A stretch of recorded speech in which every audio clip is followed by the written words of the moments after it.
What's going on, guys, and welcome back to another FPL video on the channel. And in today's one, we are going to be looking at my new and updated FPL team for game week 1, and I can confirm there has been a lot of changes made. But with that being said, let's have a look at my current chip strategy, guys, because as it stands, I am deciding to bench boost early, most likely in game week 3. And look, the thing is, the more and more I think about it, guys, the more and more I just want to get rid of that bench boost chip, bro. I really do. It's just such an annoying chip to plan for, and to be honest with you, I want to use it before I use my wild card. I don't want to be using my wild card and thinking about what players I'm going to have on the bench so I can bench boost. I absolutely don't want to do that. So yeah, I think the more and more I think about it, I just want to get rid of that bench boost chip, man, because it is the most frustrating chip to plan for, in my opinion. And also, guys, because I am planning to wild card in, well, somewhere around game week 13, it could be slightly before, but somewhere around game week 13. And when you look at the fixture ticker right around game week 13,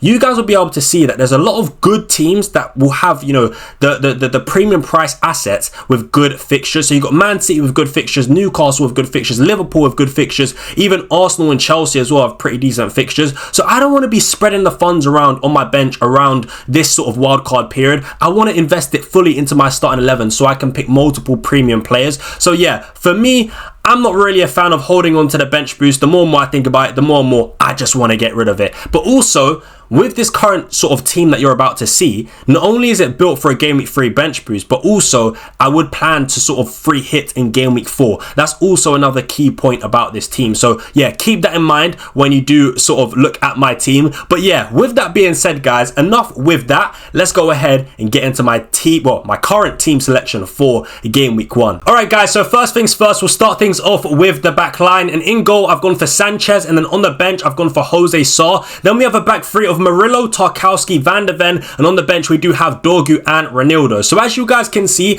a lot has changed. I've invested a little bit more money onto my bench, and I've actually got a second playing 4.5 million goalkeeper.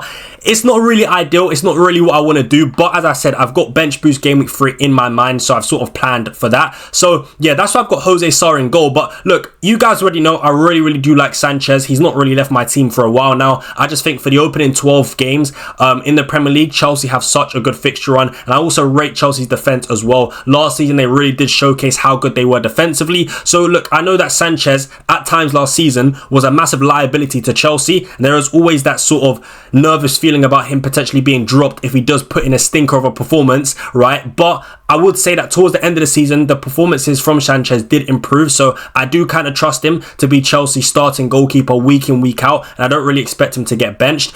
So yeah, I think Sanchez for me, he's pretty much a lock, if I'm being honest with you, because I do want that sort of Chelsea defensive cover, and I don't really want to go for Colwill because he's not really great for the defensive contributions. Cucurella is 6 mil. I don't currently have a 6 million defender in my team. So yeah, for me, I feel like Sanchez is good Chelsea defensive cover, so that's why I've gone for him. Jose Sarr is purely in this team for the game week 3 bench boost. Other than that, I won't use him at all. And to be honest with you guys, if a 4 million goalkeeper, if a 4 million playing goalkeeper does emerge before the season starts, I'll probably just swap Jose Sarr out for whoever that goalkeeper is that costs 4 million. Because if I'm being totally honest with you guys, again, I don't really like spending 4.5 million on a goalkeeper that's just going to be sitting on my bench every single week and only going to be used when I bench boost in game week 3. So even if in game week 3 the 4 million goalkeeper that I play doesn't have a great fixture, I'll still put him in anyway, to be honest with you guys. I don't really want to compromise my starting 11 too much for the bench boost. So yeah, but currently Jose Sarr is in there. There is also rumours about him having an eye injury. Now, I do expect him to be fit by the time the season starts, but if he is not fit, then I'll just swap him out for maybe the Wolves backup goalkeeper, or I'll just pick a different 4.5 million goalkeeper. Maybe I can pick someone like Kelleher, who has a decent fixture in game week 3 anyway. But currently, as things stand, I'm going to leave it as it is. I'm going to stick with Sanchez, and I'm going to stick with Jose Sarr. Now, with that being said, let's talk about these two big boys at the back. Let's talk about Murillo, and let's talk about Tarkowski, because I absolutely love these two players as FPL picks. It's simple as that. When you talk about defensive defensive contribution monsters. This is what they are, right? These two players, Murillo and Tarkowski, are fantastic for defensive contributions. As you guys can see here on your screen, right, they were amongst the top 2 defenders last season for defensive contribution points. That's why I absolutely love them. You guys can see here by the graphic on screen, Tarkowski had an average of 10.8 defensive contributions per game, and Murillo had an average of 10.5 defensive contributions per game, which is absolutely fantastic. You guys can also see there's some other good defenders as well for defensive contributions, like Lacroix from Crystal Palace, Branthwaite of Everton, Anderson from Fulham, Collins from Brentford, and Richards as well. These are some of the best defenders that you can get for defensive contributions. And I also just want to say a quick shout out, right? A massive shout out to FPL_Tom Hadley on Twitter for this amazing graphic that you are seeing on screen. This is all his hard work. So yeah, a massive shout out to FPL_Tom Hadley on Twitter for this amazing graphic. But as you guys can see here, right, Tarkowski, Murillo, fantastic for the defensive contributions. Now, we know that Nottingham Forest were a very good defensive team last season, and I do expect to see the same thing at the start of this season, especially with the very good fixtures that Nottingham Forest do have to start the season. So I'm really confident in Murillo, and the same goes for Tarkowski. Everton really do have some nice fixtures to start the season. So yeah, I'm really happy with both Tarkowski and Murillo, and as I said, I just consider Murillo and Tarkowski as long-term set and forget holds, and I really do think with the addition of defensive contributions, the sort of need to make those defender transfers is a lot less than what it used to be, because now they can just get those additional defensive contribution points in any given game. So yeah, for me, I'm more than happy to go for Murillo. I'm more than happy to go for Tarkowski for the long term. One thing I will say actually though regarding Murillo is that maybe I do go for Milenkovic instead. Now, I know Milenkovic's defensive contributions isn't as good as Murillo's. As you can see, on average, Milenkovic had an 8.4 defensive contributions per game, whereas Murillo had an average of 10.5 defensive contributions per game. So Murillo for defensive contributions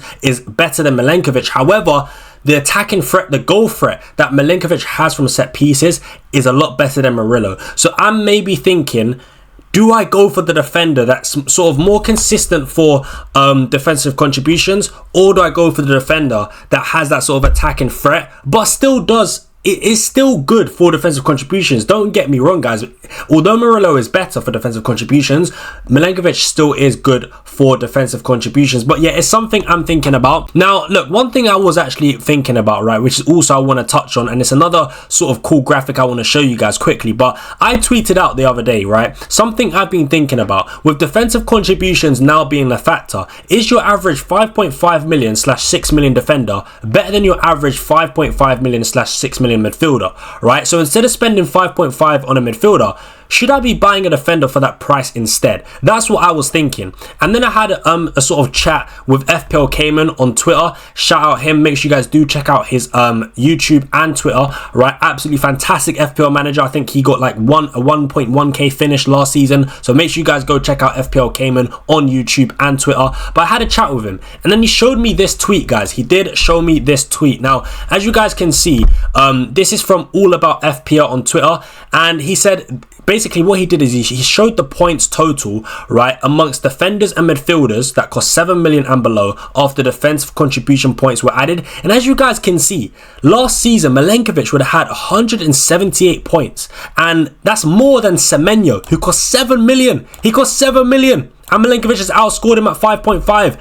You can see Murillo as well up there, 169 points, a 5.5 million defender. More points than Morgan Rogers at 7 million this season. More points than Jacob Murphy, who cost 6.5 million this season. So you guys can see here that the likes of Milenkovic at 5.5 and Murillo at 5.5 are outscoring, 6.5 million midfielders like Iwobi, Murphy, 7 million midfielders like Rogers, and even Eze at 7.5 million, right? He got outscored by the likes of Van Dijk, Murillo, Milenkovic, Saw at 6.5 million, only got 150 points, outscored by the likes of Milenkovic, Murillo, Van Dijk and Gvardiol. So look, some of these midfielders that we consider really good picks at their price point, they're being outscored by these defenders that cost 5.5 and 6 million, which is just, yeah, absolutely ridiculous. And again, it leads me on to my point of, don't underestimate how big of an impact that defensive contributions does have. Really consider it for your thoughts, and really consider it when picking players,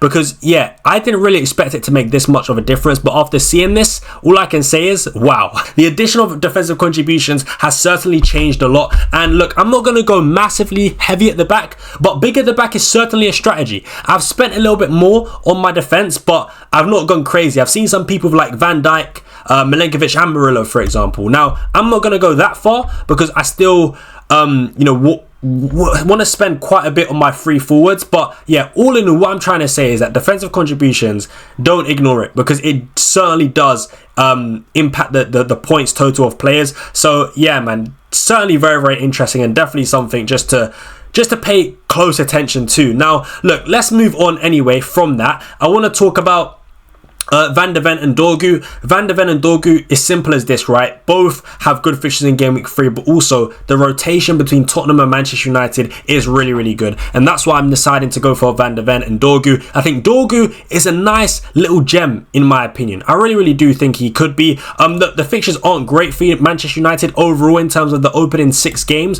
but as I said, Dorgu is going to be used as a rotation piece. I'm going to bench him in some games, I'm going to start him in some games, and he's got Burnley at home in game week 3. And I think the attacking potential of Dorgu is also really good. From that left wing back role, he gets so advanced, and I just think he's got the potential to get a lot of attacking returns, and I do predict Dorgu to be the main starting left wing back in our team. So yeah, for me, I think Dorgu, I'm actually quite happy to have him, and I think Van de Ven as well, with the fixtures, the long-term fixtures that Tottenham have.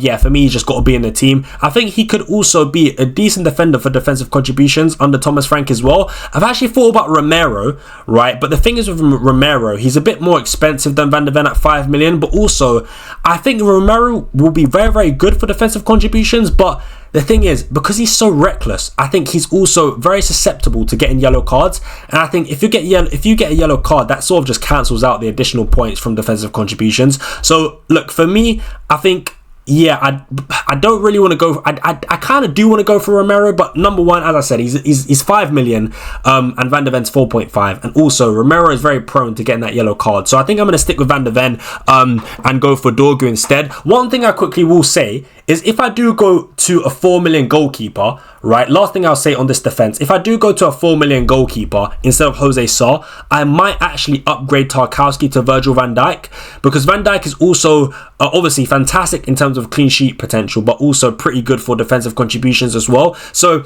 if I do go for a 4 million keeper instead of Jose Sa, right, I will use that extra 0.5 and probably upgrade Tarkowski to Virgil van Dijk. That's probably what I would do. But yeah, as things stand, that is what my defense looks like, guys. Yeah, let me know down below in the comments, what do you think? Of course, we got Ronaldo on the bench as well. In game week 3, he actually does have a fixture against Brentford at home, which isn't too bad. But yeah, we'll get on to sort of what my team will look like in game week 3 for my bench boost, after I've shown you guys the whole team. But with that being said, let's just move on to the midfield. So moving on into the midfield, guys, we do have Mohamed Kudus, Cole Palmer, Morgan Rogers and Elliot Anderson. And on the bench, I do have Amad Diallo. Yes, that's right, guys. I no longer have Bukayo Saka as it stands. I've decided to spread the funds around. Of course, as I said, bro, I'm bench boosting in game week 3, so it had to be done. I needed to spread the funds. I needed a cash cow somewhere in this team, and unfortunately, it was Bukayo Saka, right? So yeah, I've no longer got Saka, but I do have Kudus now,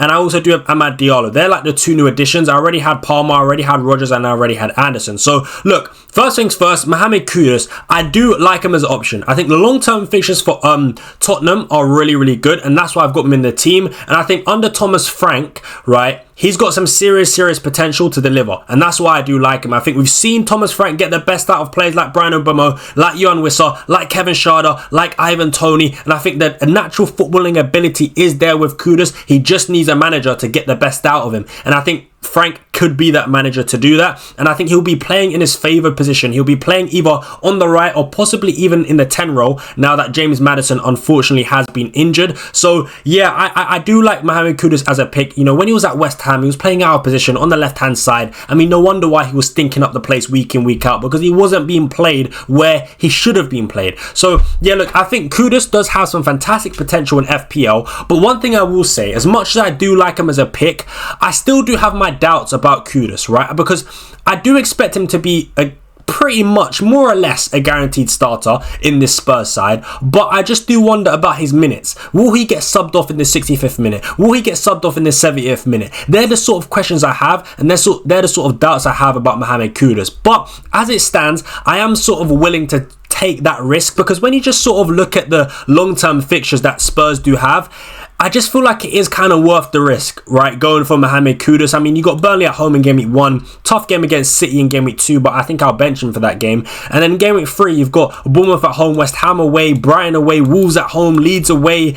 Like, the fixtures are really, really there for Spurs. So, as much as I do have that sort of doubt about Mohamed Kudus and, you know, his potential, minutes risk or minutes issue, maybe he gets subbed off early in some games, I don't know. But look, for me, I just think the fixtures are so good. It's really, really hard to ignore Mohamed Kudus, and I think at his price point, I mean, who else am I really looking at? You know, Ilman Ndiaye, would I rather like Ilman Ndiaye? I just think he's being so overrated by so many managers in the community, in my opinion. And of course, I'm no FPL expert, so you guys might think I'm chatting rubbish, but I would rather go for Kudus over Ndiaye. Even if Ndiaye's a 90-minute man, would I rather Ndiaye for 90 minutes or Kudus for 75 minutes? I think I'm picking Kudus for 75 minutes because, number one, Spurs are a better attacking team, right, than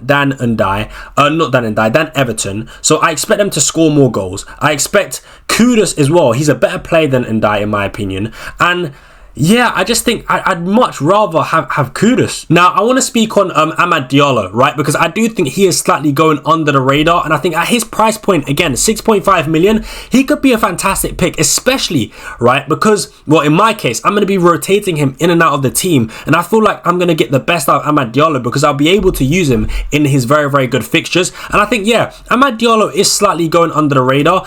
Again, I know our fixtures aren't that great to start with, but if you can use him as a rotation piece, I think he'll be fantastic. And look, at the time of recording, right, he's only got an ownership of 3.7%, which is really, really low. And for me, I think Amad Diallo is a fantastic option.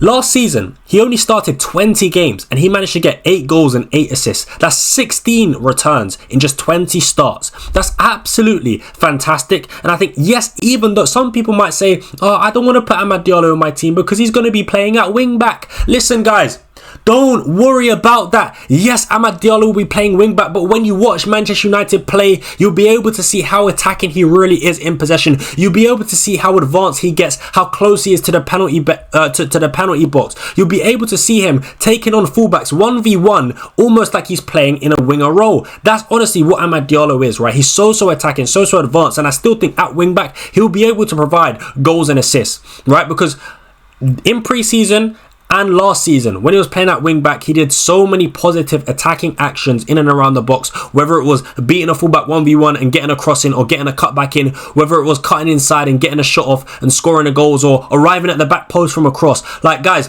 Amad Diallo is very, very advanced even when he does play at wing back. So I think the potential for goals and assists is certainly there with Amad Diallo, and I think he's just been overlooked, probably because he plays for Manchester United and everyone thinks that Manchester United is trash, which is fair enough because we stunk up the place last season. But all I'm saying is, even though we were so bad last season, our one shining light was Amad Diallo. And I think at a price of 6.5 million, he'll be absolutely fantastic, which is why I'm going for him in my team. And I think using him as a rotation piece is fantastic. And again, you guys just, basically what I'm doing here as well is I'm literally just rotating my Spurs and Manchester United players. I'm rotating Dogu and Van de Ven. I'm rotating Kudus and Amad Diallo. And I'm more than happy to do that. I think Amad Diallo is going to be a class pick. And in Game Week 3, he plays against Burnley at home as well, which is perfect for my bench boost. So yeah, for me, I'm going to be picking Amad Diallo as it stands. I like him at 6.5. A lot more than, again, people are twerking for Ilman Ndiaye, who got 9 goals, 0 assists in 29 starts. Amad Diallo only started 20 games and got 8 goals and 8 assists. And no one's batting an eyelid to Amad Diallo. Absolutely crazy. But hey, who am I? I'm no FPL expert, so don't shoot the messenger. But yeah, I think Amad Diallo is great. Now, look, Cole Palmer is Cole Palmer. I spoke about him quite a lot in my videos. And look, when I was speaking about Sanchez, you guys heard me say I love the fixtures that Chelsea have. It's simple as that. That's why I'm going to go for Cole Palmer. Whether he plays on the right, I'm not sure. I do hope he plays off the right because I think we've seen the best of Cole Palmer when he plays off the right. But the long-term fixtures are just really, really good for Cole Palmer. So I'm like 99% sure I will go for Cole Palmer. Although I will say one thing though. One thing I have possibly thought about is actually starting with Bukayo Saka and then getting rid of Bukayo Saka in game week 3. So I start with Bukayo Saka for the first 2 games, Man United away and Leeds at home. I captain Saka in game week 2 against Leeds at home, and then in game week 3, I take out Saka and move to Palmer. Now, I was thinking about that, but the only issue is, right, if I did switch from Palmer to Saka now, I would save that 0.5, but if Palmer did well in the first 2 games and then went up in price, I'd be finished. I wouldn't be able to go from Saka to Palmer in one move. That's the only issue. So I don't think I'm going to do that. So yeah, as it stands, Palmer is still there, and I'm more than happy to keep Palmer if I'm being totally honest. I just think the fixtures are so good, and we know that Palmer is he is an explosive FPL asset, definitely more explosive than Saka,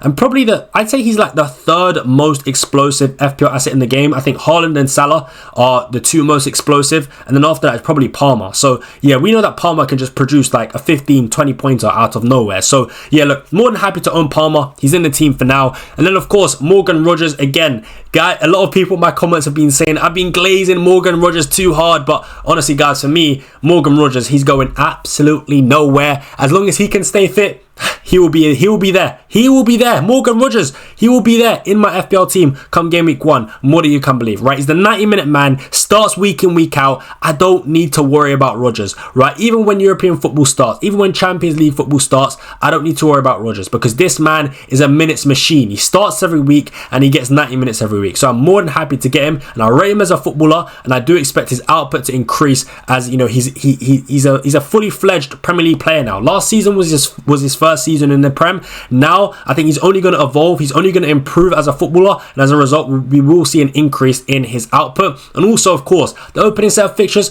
absolutely fantastic for Aston Villa, so that's why I'm going to go for Morgan Rogers. He's an absolute lock in this team.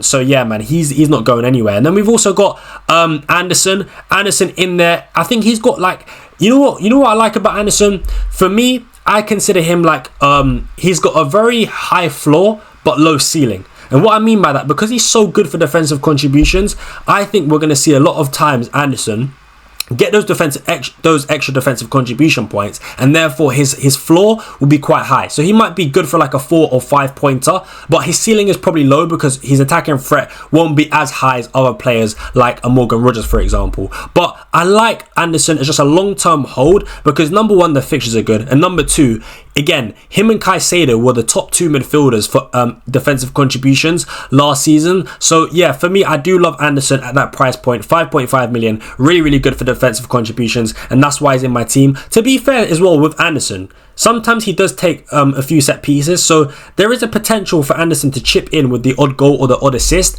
So yeah, overall, I do like Anderson as an asset because the fixtures are there, he's good for defensive contributions, and he's just really cheap. So at 5.5 million, I do like him. I think Adingra again at 5.5 million is another pretty good option. I think the fixtures for Sunderland are really good. If there was ever a time to own a Sunderland player or a Sunderland attacker, it's definitely now at the start of the Premier League season because their fixtures are just so good. But I think Adingra, the thing is, Adingra versus Anderson is tough because I think Adingra is the player with the highest ceiling but the lowest floor. And I think Anderson has a higher floor but a lower ceiling because maybe Adingra is more likely to get a 1 goal, 1 assist type of game. However, how often is he going to do that? And that's the kind of question I've got for myself. I think Anderson is more likely to get those defensive contributions, and therefore I think his floor will just tick over quite nicely every single week, and I just feel like he'll be a bit more of a consistent pick over the span of like 7 game weeks, for example. That's kind of my thinking. I hope that makes sense. But yeah, Anderson is in there. Adingra is decent, but right now I'm going to go for Anderson. But anyway, that is the midfield. That is how the midfield looks at the moment. Let's move on to the front 3. And the front 3 is exactly the same. It's not changed a single bit. We do have the big man, the robot, the machine, Erling Haaland. We also do have Ollie Watkins and Dominic Solanke. That is what my front 3 is looking like at the moment. And I've actually, funnily enough, I've literally had this front 3 since my very first draft. And I can tell you this for free. Watkins, he's not going anywhere. Ollie Watkins and Morgan Rogers are 2 absolute locks in my team, and I'm not removing them at all, right? Those 2 players are going to absolutely cook at the start of the season, in my opinion, and the fixtures are just fantastic. Watkins doing so well in pre-season as well. I'm telling you, man, this duo of Watkins and Rogers, absolutely sensational. And actually, quickly, something I wanted to talk about is Donyell Marlin for Aston Villa. Now, he's actually 5.5, and because I've only got 2 Villa players, I could actually triple up on Villa attack and pick Marlin instead of Anderson, but but I think that's going a bit too far, which is why I'm not going to do it. But I really do think Donyell Malen is a hidden gem and a really, really good differential, but I just don't know if I feel comfortable going for triple Villa attack. It just seems a bit, I don't know, it seems a bit off. I shouldn't really look at it like that, because ultimately, Malen at 5.5 should be compared to other 5.5 million midfielders. I mean, if I believe that Malen is the best 5.5 million midfielder, then it shouldn't really matter if I've got Watkins and Rodgers already, because if Malen's the best 5.5 million midfielder, I should just pick him.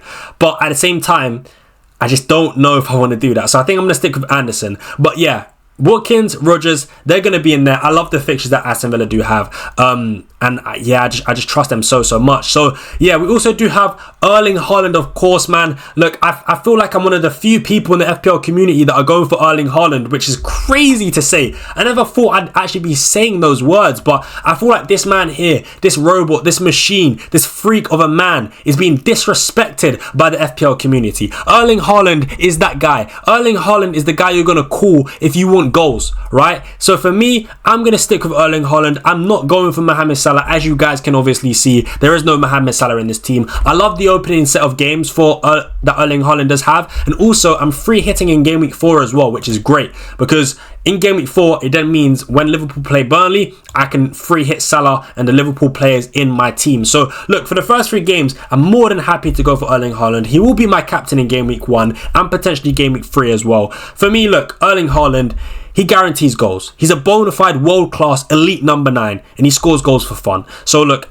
I'm more than happy to have Erling Haaland. He's in the team. He's been disrespected by so many people in the FPL community. I don't know why, but it is what it is. Hey, listen, I'm not complaining. If he bangs in goals, I'll be the one laughing. So yeah, Haaland is in the team. Now we also do have Dominic Solanke, and look, I'm starting to get a bit shaky. I'm starting to get a bit nervous about picking Dominic Solanke, because his minutes in pre-season hasn't been too great. I don't know if he's got like a fitness issue, an injury issue. I don't really know what the problem is, but the minutes in pre-season hasn't been great, and it's starting to get me a little bit nervous about picking Dominic Solanke, because I do wonder if he will start in game week 1. So what I will say is, look, you guys know, right? I think Dominic Solanke is a great pick if he's fit, because I've spoke about this. I spoke about how Thomas Frank is able to get the best out of his attackers in the Premier League, and therefore I do think Solanke is a great option. Also, with Son leaving Spurs, I think Solanke is now in pole position to take penalties as well. So I do think at 7.5 million, Dominic Solanke is a fantastic pick, and the fixtures are great as well.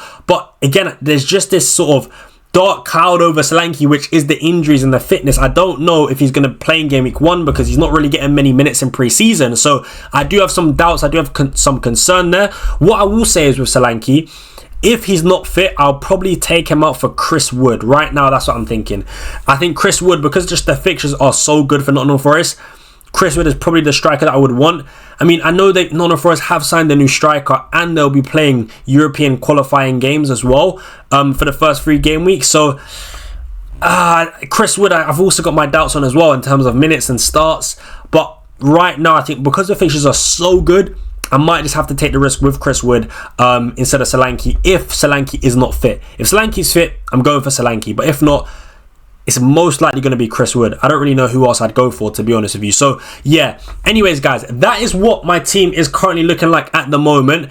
Yes, it's very different. It's a deeper squad, but it allows me to bench boost in game week 3, which is why I absolutely love it. Let me know down below in the comments what you do think of my team, but we're not done here yet. I want to show you guys how this team would look for a bench boost game week 3. Alright guys, so we are on planfpl.com, and we're sort of just going to have a look at what my team will look like in game weeks 2 and 3 as well, before I use my free hit in game week 4. So with this strategy, right, this is how the team looks in game week 1. Really, really nice. I like it a lot. Now, let's move on to game week 2. So in game week 2, you can see we've got Van der Ven and Kudus and Solanke all playing against Man City away from home. But luckily, I do have Amad Diallo, right, playing against Fulham away from home. So I'll bench Kudus and I'll start Amad Diallo, and I'll bench Van der Ven and I'll start Dorgu, who both have Amad and Dorgu have Fulham away from home, which isn't the easiest fixture, but I don't mind playing them. I don't mind playing them in a fixture like that. I've also got Ronaldo in the bench as well, playing against Burnley away from home. But as I said, there's no way on God's green earth I'm taking out my 4 million defender and putting him in for Tarkowski or Murillo. No way. Murillo and Tarkowski are staying, so more than happy to play those two in their respective games for game week 2. And then we've got, Palmer against West Ham, double up of Rodgers and Watkins against Brentford away. I will say, game week 2, because there is no Saka in this team, right now as it stands, I'm expecting a drop-off with Brentford, and therefore Ollie Watkins will be my captain. And then we, of course, do have Haaland and Solanke in there as well. So for Game Week 2, it's not too bad. Unfortunately, no Arsenal players in there, but I feel like that's the only place where I'm really missing out, to be honest with you. Other than that, you know, there's no standout fixtures in Game Week 2, if I'm being totally honest. I mean, Burnley and Sunderland play each other, which is probably why. So, yeah, if you've not got Arsenal players, don't feel too... like, yeah, it's pretty annoying. But other than that, you're not really missing out. So, yeah, don't feel too sad about that. Now, look, in Game Week 3, this, of course, is my bench boost. Now, what I will do is show you what I would actually start with and then show you my actual real bench. So, in this week, I would start Ahmad. I would start Kudus, so I'd bench Anderson, so he's part of my bench boost. I would actually leave Van de Ven on the bench and start Murillo and Wolves with this lineup. I would start Sanchez against Fulham as well. And yeah, this is how I would start the team. So the starting 11 you're seeing, Dorgu, Tarkowski, Murillo would be my actual back line. Then Palmer, Ahmad, Rodgers, Kudus, Watkins, Haaland, Solanke. And then on the bench, look at that. Really, really nice bench for a bench boost. Van de Ven against Bournemouth at home. Anderson against West Ham at home. Ronaldo, my 4 million defender, against Brentford at home. And Jose Sarr against Everton at home. So look, that's a good bench boost in my opinion. I don't feel like I've compromised my starting 11 too much, right, for this bench boost as well. So yeah, I feel like my team is pretty good on paper for game week 1, 2 and 3. Listen, I don't want to waffle on for too long. I'm not sure how long this video is anyway. It's probably, I don't even know, it's probably a long video. But yeah, I'm not gonna sort of go on and on and on, but that's sort of my thinking at the moment. I do kind of like this team. I do like the setup, and with this team, because it's so strong in its depth, I can just roll. So I can just keep rolling. I can keep rolling. I don't really need to force any transfers because the rotations just work so well in my opinion. So yeah, that's what I'm going with at the moment. Let me know your thoughts of this draft down below in the comments. I'd love to know what you guys think. Thank you so much for watching, guys. It has been your boy FPL Ryan. Smash a like on the video. Subscribe if you haven't already. Hit that notification bell so you never miss an upload. And yeah, I will catch you guys in the next one. But until then, I'm out. Peace.